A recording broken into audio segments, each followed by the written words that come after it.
प्रकाश अपनी पत्नी सविता और बेटी मिठिया के साथ रामपुर गांव में रहा करता था। प्रकाश घर बनाने में मजदूरी करता था, जिसके उसे बहुत ही थोड़े से पैसे मिलते थे। उसी में सविता को गुजारा चलाना पड़ता था। अक्सर वो नमक रोटी खाकर ही गुजारा करते और कभी कभी तो भूखे ही सोना पड़ता था। इतनी लाचारी में दिन कट रहे थे। गर्मियों का मौसम शुरू हो चुका था। माँ मुझे बहुत जोरों की भूख लगी है, कुछ बना दो ना। क्या बनाऊं बिटिया, घर में आटा चावल दाल कुछ भी नहीं है। तेरे पिताजी को आ जाने दे, फिर खाना बना दूंगी। सविता अपनी 6 साल की बेटी मिठिया के साथ झोपड़ी के बाहर चौखट पर बैठकर बाट जोड़ने लगती है। तभी गली में फालूदा बेचने वाला आया। फालूदा खा लो, फालूदा ठंडा ठंडा फालूदा, रबड़ी वाला फालूदा, मैंगो वाला फालूदा। अरे आओ आओ प्यारे बच्चों, आओ आओ प्यारे बच्चों आओ। माँ मुझे भी फालूदा खाना है, दिला दो ना। कहाँ से दिला दो तुझको फालूदा, मेरे पास तो 1 फुटी कौड़ी भी नहीं है। भगवान इस गरीबी में मैं तो अपना मन मार कर रह जाती हूँ, लेकिन मेरी ये छोटी सी गुड़िया, इसका भी तो मन तरस रहा है। विता फूट फूट कर रोने लगती है। तभी मिठिया कहती है, चुप हो जाओ माँ, रो मत, मुझे फालूदा नहीं खाना है। अरे क्या हो गया बहन जी, फालूदा नहीं खरीदना क्या? मेरी बेटी का तो मन है खाने का, लेकिन फिलहाल पैसे नहीं है। आप मेरी बेटी को फालूदा खिला दीजिए, मैं आपको कल पैसे दे दूंगी। ना जाने कैसे कैसे गरीब लोग हैं, 25-30 रुपए का फालूदा खरीदने के लिए पैसे नहीं हैं। चले फालूदा खाने, और जेब में एक धेना भी नहीं। फालूदा वाला सविता और उसकी बेटी को ताने देकर आगे बढ़ जाता है। वहीं रात के 10 बजे प्रकाश थोड़ी चावल लेकर घर आता है। ये ले सविता, खाना पका दे। पूरे दिन के गए अब आए हो, और अब खाना बनाऊंगी तो पूरा घर भट्टी के जैसे तपने लगेगा, वो भी गर्मी की वजह से। ये जरा सी दाल में कौन ही खाना बना पाएगा। अरे एहसान मान मेरा, जो कमाकर इतना ले आता। तुझसे शादी करके तो मेरी किस्मत ही फूट गई। राजा बाबू की तरह जीता था मैं ब्याह से पहले, और आज देख लो तुम दोनों माँ बेटी के चलते दिन के 70 रुपए में मजदूरी कर रहा हूँ। प्रकाश आए दिन सविता से कमा कर लाने का एहसान जताता था, इसीलिए सविता अकेले में बहुत दुखी होती थी। अगर मैं खुद भी कमा रही होती तो अपने बच्चे के मन को छोटी छोटी चीजों के लिए तरसने नहीं देती। फालूदा कैसे बनाती है मैंने बाजार में देखा है। थोड़ा एलरोट तो है घर में, और दूध भी है। पड़ोस से थोड़ा कुछ मांग कर फालूदा बनाती हूँ, मेरी मिठिया खुश हो जाएगी। सविता घर में रखे थोड़ी सी सामान से ही फालूदा बनाती है, जो कि मिठिया को बहुत पसंद आता है। अरे वाह, तुमने तो कितना अच्छा फालूदा बनाया है माँ, ये तो बहुत टेस्टी है। माँ देखो, गर्मी का मौसम है और फालूदा खाना तो सबको पसंद है, तो तुम फालूदा क्यों नहीं बेचती? मिठिया, आइडिया तो तेरा बुरा नहीं है। आजकल गर्मी भी ज्यादा है और ज्यादातर लोग आइसक्रीम और कुल्फी बेच रहे हैं। अगर मैं फालूदा बेचूंगी तो खूब बिकेगा। गरीब सविता को रास्ता दिखाई देता है और वो फालूदा बनाने के लिए दूध, मैदा, ड्राई फ्रूट, बर्फ खरीद कर घर ले आती है। लेकिन रात में जब प्रकाश लौटता है तो पिनक कर पूछता है, सविता इतना सारा सामान कहाँ से आया? जी मैं वो मैं उधार में लेकर आई हूँ, कल से मैं फालूदा बनाकर बेचूंगी। अरे बावरी हो गई है क्या? अगर नुकसान झेलना पड़ गया तो कर्जा चढ़ाएगी फालतू में। देखो जी, अगर नफा नुकसान से डरते रहे तो सारी जिंदगी गरीबी में ही बीत जाएगी। ये व्यापार चल जाएगा। अभी गर्मी का मौसम है और अपना काम किसी की चाकरी करने से तो अच्छा ही है। हाँ कर दो ना। प्रकाश मान जाता है। अगले दिन तड़के सुबह उठकर ही सविता तरह तरह के फ्लेवर के फालूदा बनाकर चिलचिलाती गर्मी में बेचने गलियों गलियों में निकल जाती है। फालूदा खा लो फालूदा, ठंडा ठंडा मीठा मीठा फालूदा। लेकिन दोपहर तक भी कोई भी फालूदा नहीं खरीदता, जिससे कि उसकी हिम्मत टूटने लगती है। सुबह से दोपहर हो गई है, लेकिन अभी तक मेरा बनाया फालूदा किसी ने नहीं खरीदा। उधार का सामान खरीदा था, कहीं बर्बाद न हो जाए। माँ चलो ना, अपना ठेला लेकर स्कूल के बाहर चलते हैं, वहाँ बच्चे खरीद खरीद कर खाएंगे, देख लेना। सविता उम्मीद लगाकर भरी गर्मी में स्कूल के पास आती है। तभी रंग बिरंगा फालूदा देखकर बच्चे भागे दौड़े आते हैं। आंटी आंटी, ये मैंगो वाला फालूदा कितने का है? मैंगो फालूदा 25 का है बेटा। ये सुनकर बच्चा दुखी हो जाता है और अपने हाथ में से 10 का सिक्का दिखाकर कहता है, लेकिन मेरे पास तो ये 10 रुपए हैं, मुझे फालूदा दोगी? हाँ ले लो, 10 रुपए का फालूदा दे दूंगी मैं तुम्हें। सविता बच्चे से बहुत ही प्रेम और मिठास से बात करती है, जिसके बाद स्कूल के सारे बच्चे फालूदा खाने के लिए उसके पास भीड़ जमा कर लेते हैं और थोड़ी ही देर में उसका सारा फालूदा बिक जाता है। देखा माँ, सारा फालूदा बिक गया ना? हाँ, मगर आमदनी कम हुई है मिठिया। तो आपने 10 रुपए में फालूदा बेचा है क्यों? बिटिया, ग्राहक जमाने के लिए शुरू में सस्ता बेचना पड़ता है। जब थोड़ी और पैसे आ जाएंगे ना, तो मैं भी औरों की तरह फ्लेवर के फालूदे का दाम बढ़ा दूंगी। दिन में धूप और गर्मी में तपकर गरीब फलूदा वाली घर आती है। कुछ देर में खा पी कर सोने की तैयारियां करने लगती है। इसके बाद गर्मी में ही पसीने में लथपथ भीगे हुए वो सब सो जाते हैं। वहीं तड़के सुबह 4 बजे ही उठकर सविता फलूदा बनाने लगती है, जबकि पूरी दुनिया अपने घरों में एसी की ठंडी हवा में सोई होती है। जल्दी से मैदा घोलकर तैयार कर लेती हूँ, फिर पतली पतली सेवइयाँ भी बनानी है, फ्लेवर भी बनाना है, ड्राई फ्रूट भी तो बनाना है। खूब मेहनत से वो फलूदा बनाती है। तभी सूरज चढ़ जाता है। हे भगवान, आज तो सूर्य देवता जैसे बरस ही रहे हैं। खैर, आम फ्लेवर फलूदा, टूटी फूटी फलूदा और पिस्ता फलूदा ये सब तो तैयार है। बस अब इसमें गुलाबरी डालना है। इसके बाद फलूदा वाली रंग बिरंगा फलूदा सजाकर गर्मी की चिंता किए बिना निकल जाती है। फलूदा खाओ फलूदा, ठंडा ठंडा बर्फीला मीठा फलूदा। कुछ लोग उससे फलूदा खरीदते हैं। बच्चों की छुट्टी का समय हो गया है, स्कूल चल पड़ती हूँ। वो जल्दी जल्दी जाने लगती है। टाइम से वो स्कूल जाती है। तभी घंटी बजते ही स्कूल में से बच्चे छूटकर निकलते हैं। आओ आओ प्यारी प्यारी बच्चों, फलूदा खाओ, रंग बिरंगा अलग अलग फ्लेवर का फलूदा।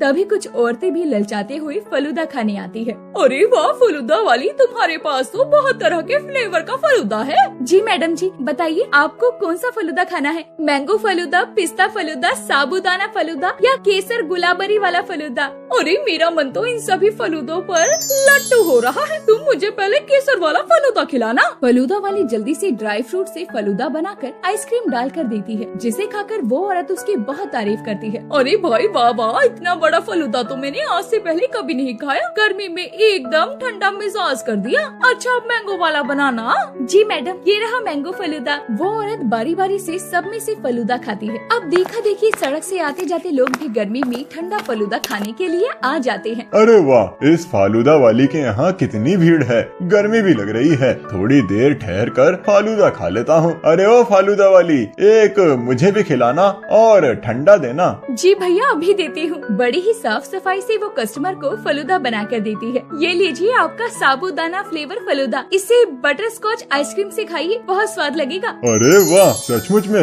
ये तो कमाल का है। बहुत बढ़िया टेस्ट है, खाते ही मुंह में घुल गया। धन्यवाद भाई साहब। गुजरते दिन के साथ अब धीरे धीरे सविता फलूदे वाली के नाम से मशहूर हो जाती है। अब उसके फलूदे की बिक्री भी खूब बढ़िया होती है। शहर में एक रेस्टोरेंट था जिसका नाम था दावत, और इस रेस्टोरेंट में सुनीता नाम की एक शेफ काम किया करती थी। वो बहुत ईमानदार और नरम स्वभाव की लड़की थी और उसके हाथ का पिज्जा, समोसा, पास्ता लोगों को सब बहुत पसंद आता था। कोई भी उसे ये सब बनाने की रेसिपी पूछता तो वो हंसकर टाल दिया करती। जो भी कस्टमर उसके रेस्टोरेंट में पिज्जा या समोसा खाने आता उसे वो चीज बहुत पसंद आती और वो सुनीता की तारीफ करता। दीपक सर, आपके रेस्टोरेंट जैसा पिज्जा तो कहीं नहीं मिलता। क्या डालते हो आप पिज्जा और समोसे में? ये सब तो आप हमारे रेस्टोरेंट की शेफ सुनीता से पूछिए, वही बनाती है ये डिलीशियस पिज्जा और समोसा। ऐसे ही दिन बीत रहे थे। जो भी दावत रेस्टोरेंट में आकर पिज्जा या समोसे खाता वो बहुत तारीफ करता। फिर एक दिन कस्टमर आया, उसने पिज्जा समोसे की डिमांड की और रेस्टोरेंट का सारा स्टाफ परेशान हो गया और सुनीता को भी समझ नहीं आ रहा था कि कस्टमर मांग क्या रहा है। स्टाफ ने पिज्जा ले जाकर दिया तो कस्टमर ने मना कर दिया, समोसा ले जाकर दिया तो उसके लिए भी मना कर दिया। उसके बाद सुनीता ने कस्टमर से पूछने की कोशिश की कि आखिर वो खाना क्या चाहता है। हेलो सर, मैं यहाँ की शेफ हूँ, आप मुझे बता सकते हैं कि आप क्या मांग रहे हैं?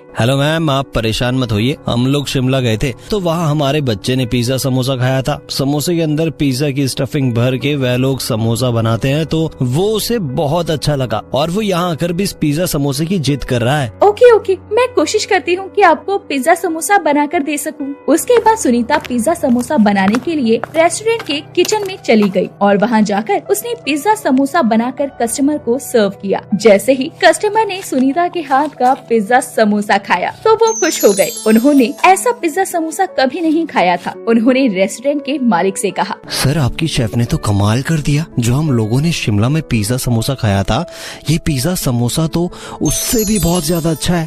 अब हमें जब भी पिज्जा समोसा खाना होगा तो हम यहीं आएंगे। Thank you so much sir. उसके बाद दावत रेस्टोरेंट के मेन्यू में एक और डिश बढ़ गई और अब से पिज्जा समोसा भी रेस्टोरेंट में मिलने लगा। जो भी उसके मेन्यू को देखता सभी लोग वही ऑर्डर करते और जो भी पिज्जा समोसा खाता तो मानो पिज्जा समोसे का फैन हो जाता। सभी लोग सुनीता की बहुत प्रशंसा करते। सुनीता, मैं रेस्टोरेंट का ओनर हूँ, मुझे तो अपने पिज्जा समोसे की रेसिपी बता दो। सर, आपके पास 10 करोड़ रुपए हैं, आप मुझे 10 करोड़ रुपए दे दीजिए, मैं आपको अपने पिज्जा समोसा बनाने की रेसिपी दे दूंगी। ऑनर के पूछने पर भी सुनीता नहीं बताती और हंसकर टाल देती है। पूरे रेस्टोरेंट का स्टाफ सुनीता को पिज्जा समोसा बनाते हुए देखा करता और सुनीता जैसा पिज्जा समोसा कोई नहीं बना पाता। और दावत रेस्टोरेंट में अब लोग पिज्जा समोसा खाने आते थे। रेस्टोरेंट के मालिक दीपक को भी सुनीता की बहुत तारीफ करने की आदत हो गई थी। आखिर रेस्टोरेंट सुनीता की वजह से ही चलने लगा था। सुनीता मैम, आप इतनी टैलेंटेड शेफ हो,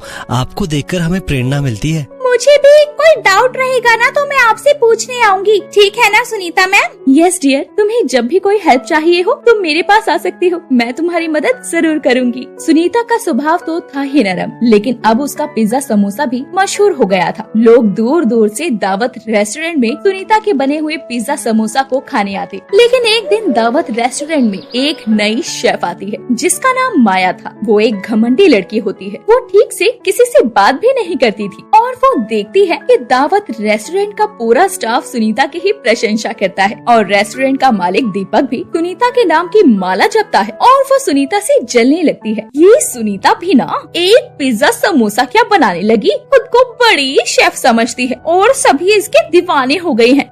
नहीं, लेकिन माया के होते हुए ऐसा नहीं हो सकता। माया के सिवा कोई और फेमस नहीं हो सकता। मैं उस सुनीता के बच्चे का बाजा बजा कर रख दूंगी और सुनीता को दावत रेस्टोरेंट से बाहर निकलवा कर रहूंगी। माया ठान लेती है कि वो दावत रेस्टोरेंट से सुनीता को निकलवा कर रहेगी। ऐसे ही कुछ दिन निकलते हैं और माया एक दिन चुपके से सुनीता के बने हुए पिज्जा समोसे की स्टफिंग में नशीली दवाइयाँ मिला देती है और किसी को पता भी नहीं चलता और सुनीता अपने पिज्जा समोसा को बनाकर कस्टमर को सर्व करती है। जैसे ही कस्टमर वो पिज्जा समोसा खाता है उसका शरीर नीला पड़ने लगता है। तो जो कस्टमर उसके साथ आई थी यानी कि उसकी पत्नी, वो रेस्टोरेंट के ऑनर को बुलाती है। मैनेजर, इस रेस्टोरेंट का ऑनर कौन है? बुलाओ उसे। यस सर, यहाँ का ऑनर मैं हूँ। दीपक, क्या हुआ? देखो, आपके ये पिज्जा समोसे को खाते ही मेरे पति नीले पड़ गए हैं। ये किसने बनाया है? बुलाओ शेफ को। सुनीता, तुमने इस पिज्जा समोसे में ऐसा क्या मिला है जो कस्टमर को खून की उल्टियाँ होनी शुरू हो गई? तभी सुनीता भी भागती हुई वहाँ आ जाती है। अरे सर, मैंने कुछ नहीं मिलाया और मुझे नहीं पता कि कस्टमर को खून की उल्टियाँ क्यों हो रही हैं। देखो, तुम्हारा पिज्जा समोसा खाते ही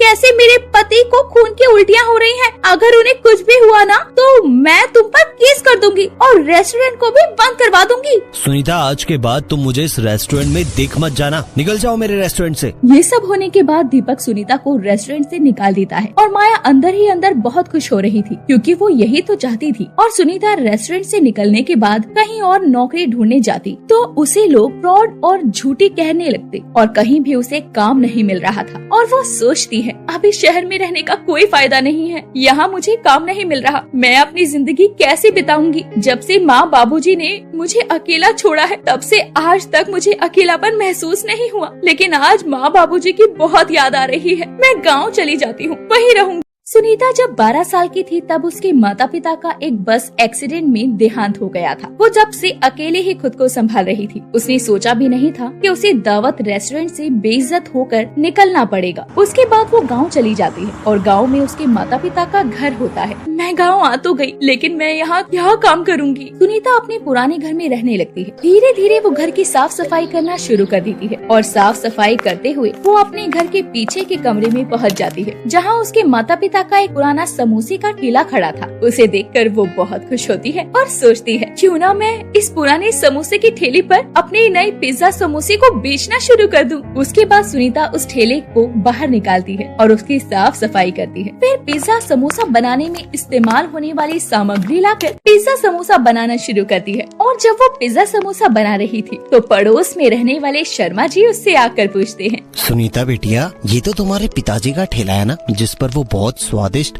समोसे बेचा करते थे। अब तुम क्या बेच रही हो? अंकल जी, बाबूजी भी समोसे बेचा करते थे, मैं भी समोसे ही बेच रही हूँ। बस फर्क इतना है कि बाबूजी उस जमाने के समोसे बेचते थे और अब मैं इस जमाने के समोसे बेच रही हूँ। मेरे पास बहुत तरह के समोसे हैं, आप खाकर बताइए कि कैसे बने हैं। फिर सुनीता शर्मा जी को अपने पिज्जा समोसे खाने को देती है जो कि उन्हें बहुत अच्छे लगते हैं और शर्मा जी को खाते हुए देखकर गांव गांव के कुछ लोग भी आ जाते हैं। बिटिया, समोसे तो तुमने बहुत स्वादिष्ट बनाए हैं। ऐसा समोसा तो आज तक मैंने अपनी जिंदगी में नहीं खाया। धन्यवाद काका। ऐसे ही धीरे धीरे पूरे गांव में ये बात फैल जाती है कि सुनीता के पिज्जा समोसे अब गांव भर में मशहूर होने लगते हैं। और उधर दावत रेस्टोरेंट में माया को दीपक खुद से ही बात करते हुए सुन लेता है। अच्छा सबक सिखाया उस सुनीता की बच्ची को। माया से पंगा लेने चली थी तो ये हाल तो होना ही था। मैं तो उसे बहुत समझदार समझती थी, वो तो कितनी बुद्धू निकली। दवाई मिलाई मैंने और नाम लगाया उस पर,